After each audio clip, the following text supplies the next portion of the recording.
എല്ലാവർക്കും സ്വാഗതം. ഇന്ന് നമ്മൾ സംസാരിക്കാൻ പോകുന്നത് നമ്മുടെ ചുറ്റുമുള്ള വളരെ സാധാരണമായ ചില കാര്യങ്ങളെക്കുറിച്ചാണ്. അപ്പം നമുക്ക് തുടങ്ങിയാലോ? ഓരോന്നായിട്ട് എടുത്ത് പരിശോധിക്കാം. തുടങ്ങാം. ആദ്യത്തെ ചോദ്യം വെള്ളത്തിനെക്കുറിച്ചാണ്. വെള്ളം ഒഴുകുന്ന ശക്തി കൊണ്ട് പ്രവർത്തിക്കുന്നൊരു ഉപകരണം. അത് ജലചക്രം. പണ്ടുകാലത്തൊക്കെ ധാരാളമായി ഉപയോഗിച്ചിരുന്ന ഒന്നാണ്. വെള്ളത്തിന്റെ ഒഴുക്കിന്റെ ശക്തിയിലാണ് അത് കറങ്ങുന്നത്. ശരി. ഇനി വായുവിന്റെ കാര്യമെടുക്കാം. കാറ്റ് വീശുന്നുണ്ടോ എന്നറിയാൻ ഏറ്റവും എളുപ്പമുള്ള മാർഗം ഒരു പേപ്പർ ചുരുള് മതി. അല്ലെങ്കിൽ ഒരു തൂവൽ. വളരെ ഭാരം കുറഞ്ഞ എന്തും കാറ്റിൽ എളുപ്പത്തിൽ ചലിക്കുന്നത് കാണാമല്ലോ. ഓക്കേ. പക്ഷെ എനിക്ക് ഏറ്റവും കൗതുകം തോന്നിയ ഒരു കാര്യമുണ്ട്. വായുവിൽ വെള്ളമുണ്ടെന്നെങ്ങനെ തെളിയിക്കാം എന്ന ചോദ്യം. ഒരു തണുത്ത ഗ്ലാസിന്റെ പുറത്ത് വെള്ളത്തുള്ളികൾ വരുന്നത് കാണാറുണ്ടല്ലോ. അതാണോ അതിന്റെ ഉത്തരം? അതെ, അത് തന്നെയാണ്. ആ ഗ്ലാസിന് പുറത്ത് കാണുന്ന വെള്ളത്തുള്ളികൾ ശരിക്കും ഗ്ലാസിനകത്തുനിന്ന് വന്നതല്ല. അല്ലേ? അല്ല, നമ്മുടെ എല്ലാം ചുറ്റുമുള്ള വായുവിൽ നീരാവി, അതായത് ജലാംശമുണ്ട്. അത് തണുത്ത ഗ്ലാസിൽ തട്ടുമ്പോൾ വീണ്ടും വെള്ളമായി മാറുന്നു, ഘനീഭവിക്കുന്നു എന്ന് പറയും. ഓ, അങ്ങനെയാണല്ലേ. അപ്പൊ വായുവിന് ഭാരമുണ്ടോ? അതെങ്ങനെ തെളിയിക്കും? അതിനൊരു എളുപ്പവഴിയുണ്ട്. ഒരു ബലൂൺ വെച്ച് ചെയ്യാം. ബലൂണോ? അതെ, ഒരു കോലിന്റെ രണ്ടറ്റത്തും ഒരേപോലെ കാറ്റ് നിറച്ച 2 ബലൂൺ കെട്ടിത്തൂക്കിയിട്ട് ബാലൻസ് ചെയ്യുക. ഒരു ത്രാസ് പോലെ. എന്നിട്ട് അതിലൊരു ബലൂൺ ഒരു സൂചി കൊണ്ട് പൊട്ടിക്കുക. അപ്പൊ എന്ത് സംഭവിക്കും? മറ്റേ ബലൂണുള്ള ഭാഗം താഴേക്ക് വരും. കൃത്യം. അതിനർത്ഥം എന്താ? ആ ബലൂണിനകത്തുള്ള വായുവിന് ഭാരമുണ്ട് എന്ന് തന്നെ. കൊള്ളാലോ. ഇനി ദ്രാവകങ്ങൾ. നമ്മൾ പാല്, വെള്ളമൊക്കെ വാങ്ങുമ്പോഴൊരു യൂണിറ്റ് പറയാറുണ്ടല്ലേ? ലിറ്റർ. അതെ, ദ്രാവകങ്ങൾ അളക്കാനുള്ള ഏകകമാണ് ലിറ്റർ. പ്രകൃതിയിൽ കാണുന്ന ഒരു ദ്രാവകത്തിന് ഏറ്റവും നല്ല ഉദാഹരണം വെള്ളം തന്നെയല്ലേ? സംശയമില്ല, വെള്ളമാണ് ഏറ്റവും നല്ല ഉദാഹരണം. വസ്തുക്കൾക്ക് ഒഴുകാൻ കഴിയാത്തൊരവസ്ഥയുണ്ടല്ലോ. ഖരാവസ്ഥ, സോളിഡ് സ്റ്റേറ്റ്. കല്ല്, മരം, ഐസ്, ഇവയ്ക്കൊന്നും ഒഴുകാൻ കഴിയില്ല. ഐസിന്റെ കാര്യം പറഞ്ഞപ്പോഴാണ് ഓർത്തത്. ഒരു കല്ലെടുത്ത് വെള്ളത്തിലിട്ടാൽ എന്ത് സംഭവിക്കും? അത് താണുപോകും. കാരണം കല്ലിന് വെള്ളത്തേക്കാൾ സാന്ദ്രത, അതായത് ഡെൻസിറ്റി കൂടുതലാണ്. അപ്പോ ഒരു പ്ലാസ്റ്റിക് പന്തോ? അതെന്താ പൊങ്ങിക്കിടക്കുന്നത്? നല്ല ചോദ്യം. പ്ലാസ്റ്റിക് പന്തിനകത്ത് വായുവാണുള്ളത്. അതുകൊണ്ട് അതിന്റെ മൊത്തത്തിലുള്ള സാന്ദ്രത വെള്ളത്തേക്കാൾ കുറവാണ്. അതുകൊണ്ടാണ് അത് പൊങ്ങിക്കിടക്കുന്നത്. ഓക്കെ, അപ്പോ സാന്ദ്രതയാണ് അവിടുത്തെ പ്രധാന ഘടകം. അതെ. ഇനി വെള്ളത്തിന്റെ അവസ്ഥാമാറ്റത്തെക്കുറിച്ച് സംസാരിക്കാം. വെള്ളം എപ്പോഴാണ് ഐസായി മാറുന്നത്? തണുപ്പിക്കുമ്പോൾ. നമ്മൾ ഫ്രീസറിൽ വെക്കുമ്പോൾ വെള്ളം ഖരരൂപമായ ഐസായി മാറുന്നു. 0 ഡിഗ്രി സെൽഷ്യസിൽ? അതെ, 0 ഡിഗ്രിയില്. അതുപോലെ നമ്മൾ അടുക്കളയിൽ വെള്ളം തിളപ്പിക്കുമ്പോൾ മുകളിലേക്ക് പൊങ്ങുന്ന നീരാവി, അത് ഏതവസ്ഥയിലാണ്? അത് വാതകാവസ്ഥയിലാണ്. Gas state. ജലത്തിന്റെ വാതകരൂപമാണ് നീരാവി. ഒരു കുപ്പിയിലെ വെള്ളം നമ്മളൊരു ഗ്ലാസ്സിലേക്ക് ഒഴിക്കുമ്പോൾ വെള്ളത്തിനെന്തെങ്കിലും മാറ്റം വരുന്നുണ്ടോ? അതിന് അളവിന് മാറ്റം വരുന്നില്ല, പക്ഷെ ആകൃതിക്ക് മാറ്റം വരുന്നുണ്ട്. ശരിയാണ്. ദ്രാവകങ്ങൾക്ക് ഒരു നിശ്ചിത ആകൃതിയില്ല. അത് ഏത് പാത്രത്തിലാണോ ഇരിക്കുന്നത് ആ പാത്രത്തിന്റെ ആകൃതി സ്വീകരിക്കും. വളരെ ഭാരം കുറഞ്ഞ ചില വസ്തുക്കൾ കാറ്റിലിങ്ങനെ പരന്നു നടക്കുന്നത് കാണാറുണ്ടല്ലോ. അപ്പൂപ്പന്താടി പോലെ. അതെ, അത് തന്നെ. അതിന്റെ ഭാരക്കുറവ് കൊണ്ടാണത്. അതെ, വളരെ ഭാരം കുറഞ്ഞതുകൊണ്ട് കാറ്റിനതിനെ എളുപ്പത്തിൽ ഉയർത്തിക്കൊണ്ടുപോകാൻ പറ്റും. ഇനി വായുവുമായി ബന്ധപ്പെട്ട മറ്റൊരു ചോദ്യം. കാറ്റ് നിറച്ച ഒരു ബലൂൺ നല്ല വെയിലത്ത് വെച്ചാൽ ചിലപ്പോൾ പൊട്ടും. അതെന്താ അങ്ങനെ? അതിന് കാരണം ചൂടേൽക്കുമ്പോൾ വായു വികസിക്കുന്നതാണ്. വികസിക്കുവോ? അതെ, ചൂട് കിട്ടുമ്പോൾ വായുവിലെ തന്മാത്രകൾക്ക് കൂടുതൽ ഊർജം കിട്ടും. അവ ബലൂണിന്റെ ഉള്ളിൽ ശക്തിയായി ഇടിക്കാൻ തുടങ്ങും. അങ്ങനെ പ്രഷർ കൂടി ബലൂൺ പൊട്ടുന്നതാണ്. ഓക്കെ. ഇനി നമ്മൾ നേരത്തെ പ്രകൃതിദത്തമായ ദ്രാവകമായി വെള്ളത്തിന്റെ കാര്യം പറഞ്ഞു. മനുഷ്യൻ നിർമ്മിക്കുന്ന ഒരു ദ്രാവകത്തിന് ഉദാഹരണം പറയാമോ? ജ്യൂസ്. പഴങ്ങളിൽ നിന്ന് നമ്മൾ തയ്യാറാക്കുന്ന പാനീയമാണല്ലോ അത്. ശരിയാണ്. ഇനി ആകാശത്തേക്ക് നോക്കാം.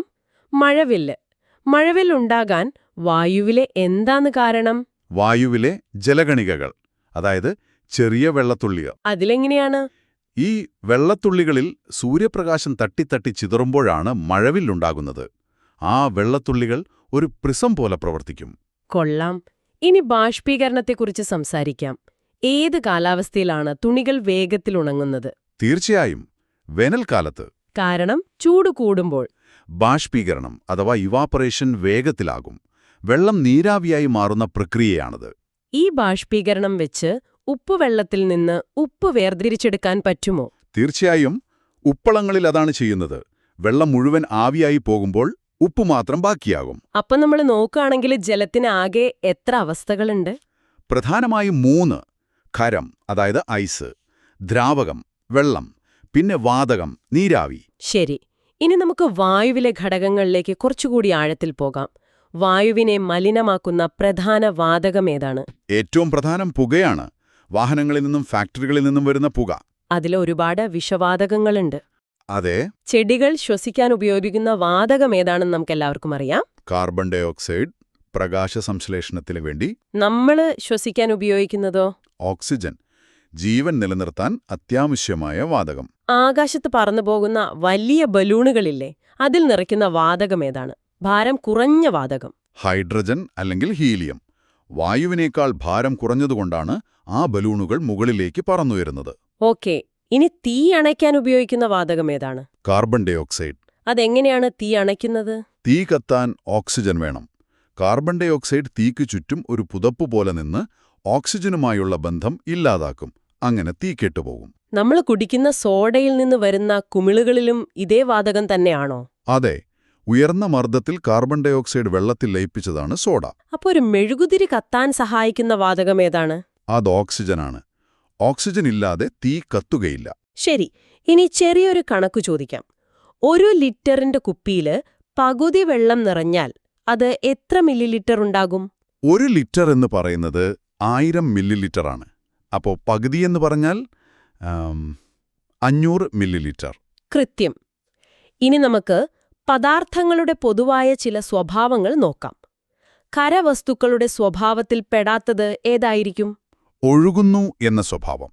ഖരവസ്തുക്കൾക്ക് ഒഴുകാൻ കഴിയില്ല. ദ്രാവകങ്ങളുടെ കാര്യത്തിലോ? അവയുടെ സ്വഭാവത്തിൽ പെടാത്തത് ഏതാണ്? നിശ്ചിത ആകൃതി ഉണ്ട് എന്നത്. കാരണം ദ്രാവകങ്ങൾ പാത്രത്തിന്റെ ആകൃതിയാണ് സ്വീകരിക്കുന്നത്. അപ്പോ വാതകങ്ങളുടെ പൊതുവായ സ്വഭാവം എന്താണ്? വ്യാപിക്കുന്നു എന്നത്. ഒരു മുറിയിൽ എവിടെയെങ്കിലും ഒരു സുഗന്ധം വന്നാൽ അത് മുറി മുഴുവൻ വ്യാപിക്കുമല്ലോ. അതാണ് വാതകങ്ങളുടെ സ്വഭാവം. ഇനി ഒരു ചെറിയ പരീക്ഷണം. ഒരു അടപ്പിനടിയിൽ മെഴുകുതിരി കത്തിച്ചുവെച്ച് അത് വെള്ളത്തിൽ താഴ്ത്തിയാൽ എന്ത് സംഭവിക്കും? മെഴുകുതിരി അണഞ്ഞുപോകും. കാരണം അതിന് കത്താനാവശ്യമായ വായു, അതായത് ഓക്സിജൻ കിട്ടാതെ വരും. കൊള്ളാം. ഒരു പരീക്ഷണക്കുറിപ്പ് എഴുതുമ്പോൾ അതിന്റെ നിഗമനം അഥവാ കൺക്ലൂഷൻ എവിടെയാണ് എഴുതേണ്ടത്? എപ്പോഴും അവസാനമാണ് എഴുതേണ്ടത്. പരീക്ഷണം ചെയ്ത് അതിന്റെ ഫലം വിശകലനം ചെയ്ത് അതിൽ നിന്നാണല്ലോ നമ്മളൊരു നിഗമനത്തിലെത്തുന്നത്. ശരിയാണ്. നമ്മൾ നേരത്തെ വെള്ളം ഐസാകുന്ന കാര്യം പറഞ്ഞു. അത് ഏത് താപനിലയിലാണെന്ന് ഒന്നുകൂടി പറയാമോ? 0 ഡിഗ്രി സെൽഷ്യസ്. കാറ്റ് നമ്മുടെ ശരീരത്തിൽ തട്ടുമ്പോൾ നമുക്കത് അറിയാൻ കഴിയുന്നുണ്ടല്ലോ. ഏത് ഇന്ദ്രിയമാണ് അവിടെ പ്രവർത്തിക്കുന്നത്? ത്വക്ക്, തൊട്ടറിയാനുള്ള കഴിവ്. കൊള്ളാം. ഇനി ഇന്ധനങ്ങളെക്കുറിച്ച്. ഖരരൂപത്തിലുള്ള ഒരു ഇന്ധനം? വിറക്. ദ്രാവകരൂപത്തിലുള്ളതോ? Petrol, diesel. വാതകരൂപത്തിലുള്ള ഇന്ധനമോ? നമ്മുടെ പാചകവാതകം, LPG. ശരി. ഇനി അവസാനത്തെ കുറച്ച് ചോദ്യങ്ങൾ. ഒരു സ്പോഞ്ച് വെള്ളത്തിൽ മുക്കിയാൽ എന്ത് സംഭവിക്കും? അത് വെള്ളം വലിച്ചെടുക്കും. സ്പോഞ്ചിനുള്ളിലെ സുഷിരങ്ങളിൽ വെള്ളം കയറും. പഞ്ചസാര വെള്ളത്തിലിട്ടാലോ? അത് അലിഞ്ഞു ചേരും. മണലോ? മണൽ അലിയില്ല, അത് താഴെ അടിയും. ഇപ്പോ നോക്കൂ, എത്രയെത്ര ശാസ്ത്രീയ തത്വങ്ങളാണ് ഈ ലളിതമായ ചോദ്യങ്ങളിലൂടെ നമുക്ക് മനസ്സിലാക്കാൻ സാധിച്ചത്.